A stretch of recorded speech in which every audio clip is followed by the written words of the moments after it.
This is Mr. Brown. First name Mr., last name Brown.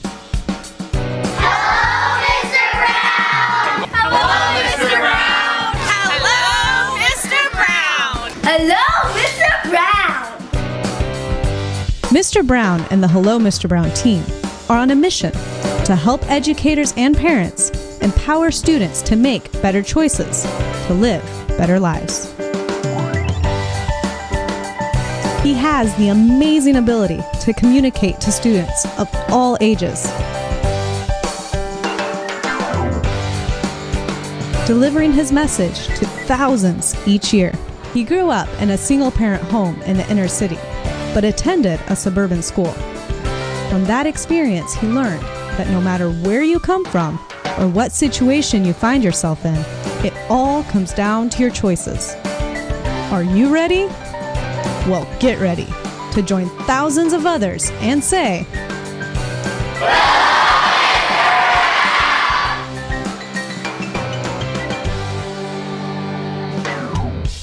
I'm going to begin my time by saying hello, VC Family. I want you to respond to me by saying hello, Mr. Brown. Let's try. Hello, VC Family. Hello, Mr. Brown! Let's try it again. Hello, VC Family. Hello, Mr. Brown! I'm Mr. Brown. I get to travel to schools and churches across the country and give a message. My message is very simple. When you make better choices, you will live a better life. When you make better choices, you will live a better life. When you make better choices, you will live a better life. Now, I like the amen, but when the speaker says something like 3 times in a row, you should probably say it with him. When you make better choices, you will live a better life. That is my message when I go to schools. When I get to go to schools, they always ask me this question: what is your legal first name? What is your first name? My legal first name is actually Mr. That is my legal first name. I legally changed it. So, you can call me Mr. Brown, or you can call me Mr. Brown, or you can call me Mr. Brown. Now, some people say, well, can we call you Mr.? Well, it just sounds funny. People go, hi, Mr. So I don't know why they do that, but I prefer Mr. Brown. It just kind of flows. So let's try it again. Hello, VC Family. Hello, Mr. Brown! I am very grateful to be here today to speak and kind of finish up VBS week. I was here during the week, just in and out. I actually spoke at a camp at Camp Macomber during the week as well, but I'm grateful to be here. I am a part of this family, and it's great to be here. Now, with that said, this is a different type of Sunday. This is not your typical church service where we come, we sing, and somebody gives you a sermon, so to speak. Now, I am going to open the word with you, but I want us to be really engaged, because look, these kids right here, they matter. Can I get an oh yeah?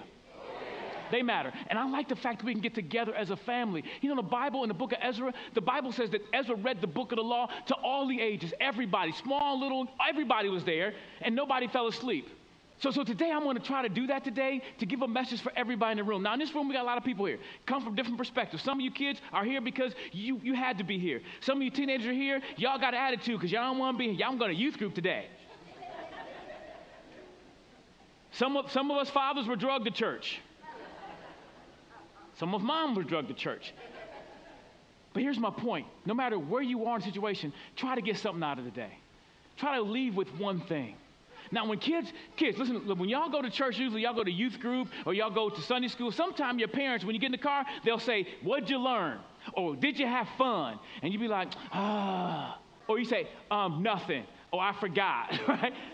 Well, today, students, I want you to do me a favor.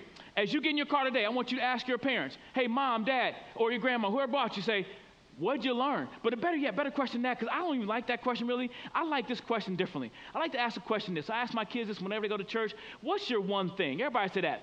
What's your one thing? What's one thing you walked away with today? Parents, ask your kids that when they leave Sunday school, youth group, because then it gives them prepared to think at least one thing. Everybody say one thing. One thing. One thing. So I want you students to ask your parents today, what's their? What's one thing they got from today? Because listen, it may not be what you expect. Some of you may not want to interact, and that's fine. I want us to have a great time as we learn God's word. Can I get an oh yeah? Now, I didn't say that about the oh yeah. I forgot to tell you that part. Listen, whenever I go to schools, I talk about this. When you make better choices, live better life. But I also say this. Whenever I say the words choose well, you're supposed to say, oh yeah, let's try it. Choose well. Oh, yeah. I like this group, Travis. They got some energy. So listen, it's about your choices. Everything comes down to a choice. So students, let me give you my simple rules, because listen, I have expectations for y'all. I don't expect you to be perfect, but I got a couple rules that I think will help us have a great time today. Because this is church, but we're going to have some fun. So I may get kind of rowdy. I'm going to play a game in just a moment. Y'all like games? Say, oh, yeah. Oh, yeah. Do y'all want y'all parents to play too? Say, oh, yeah. Oh, yeah. Are your parents here? Yes, stand up a second. Look at your parents and say, Mom and Dad, I want you to play. Go ahead, say that to them. He going way back. All right, so I didn't. You could have said it from there. But listen, when we play the game, I want everybody to play. But let me give you simple 4 rules, kids, that I like to have an understanding of where we are. Number 1, the first rule is sit up. Everybody say sit up. Now, I don't expect you to be like this perfectly. I don't even care if you get on your arm. I want you to be comfortable. But ultimately what I'm saying is this. I'm saying pay attention. Say it with me, y'all.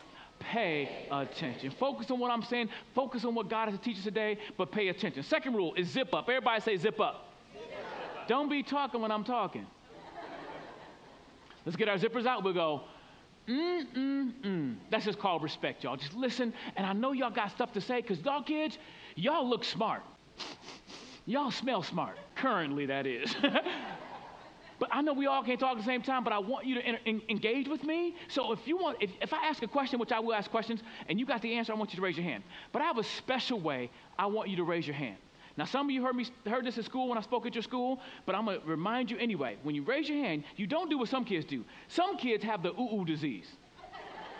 Teacher may say, hey, what's 2 + 2? Oh, oh, oh! Is that the right way to raise your hand? Say, oh, no. Some kids are even worse than the ooh disease. They have what I call the blurt out disease. They don't wait to be called on. They just blurt out. And you know what? Some of us parents struggle with that too. Got to get oh yeah parents. So I want you to raise your hand like this. This is a great way to raise your hand so I know who to call on and I don't hear a bunch of people talking. You can raise your hand like this in class, in Sunday school. You can even do it at home like my kids do. It's like this. Let's try it. 1, 2, 3. Oh, some of the parents doing it too. Listen, the reason we do that is so we can keep this closed until this is called on. Let's try it again. 1, 2, 3. Ooh, that sounds beautiful. Any school teachers out there? Any school teachers out there? Can I get oh yeah, school teachers? So the first rule is what? Everybody say it. What? Sit up. What I'm really saying is what?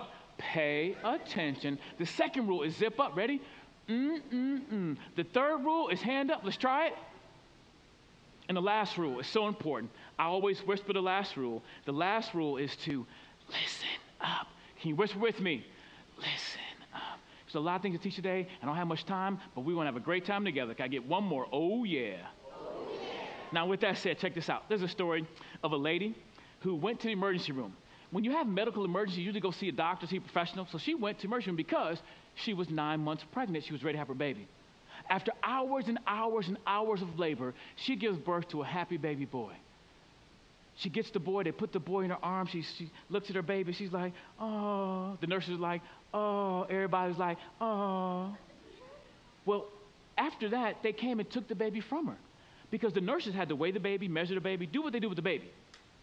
While they were doing that, this mother said, oh, I don't feel well. She called the nurse in. Nurse said, well, let's go get the doctor. Doctor came back in. He re-examined her and said, ma'am, we are sorry. We did not even see this.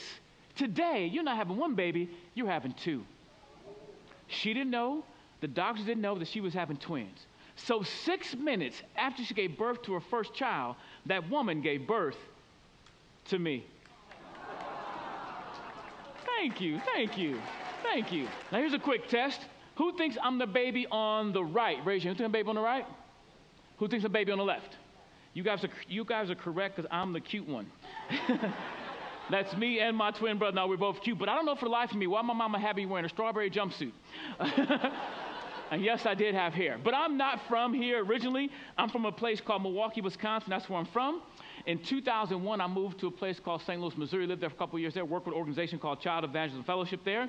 And then in 2009, I moved way across the country to a place I'd never heard of before and never thought of before.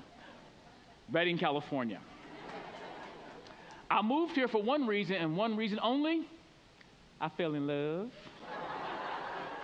with a girl, and I got married to my beautiful wife. Her name is Andrea.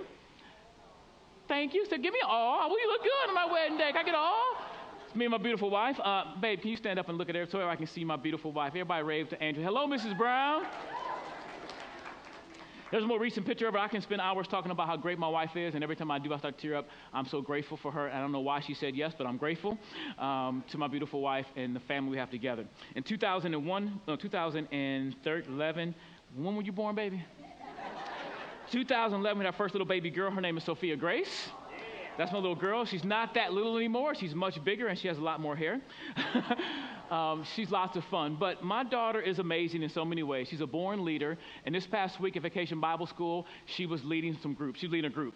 And at one point, I was sitting there watching her lead the group. And one kid was talking during the time. She looked back at him and gave him a mean mug like. And he stopped talking. And I'm like, man, that is hereditary, because my grandmama did the same thing to me. I do it to kids. Now she's doing it to kids too, right?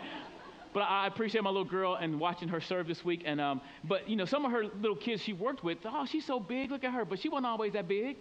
So I have a little quick video, y'all, my daughter, who did a tutorial on how to eat a gummy bear. Check it out. Here's a tutorial how to eat gummy bears. So first, you pull down their arms and bite off their head.